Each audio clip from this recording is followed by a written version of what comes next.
ამბობენ, წლის ბედი ერთ ადამიანზეა დამოკიდებული. მეკვლე, ის მიდის თოვლსა და დროში, რათა სრულიად საქართველოს დალოცვაში აგროვოს. კახეთში ის წმინდა ვაზის ძალას იღებს.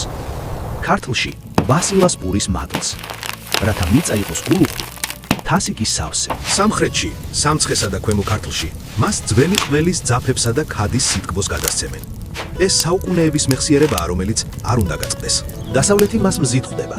იმერეთი ხაჭაპურის სიტკბოს ჩუქნის, გურიაკი თეთრ ჩიჩილაკს.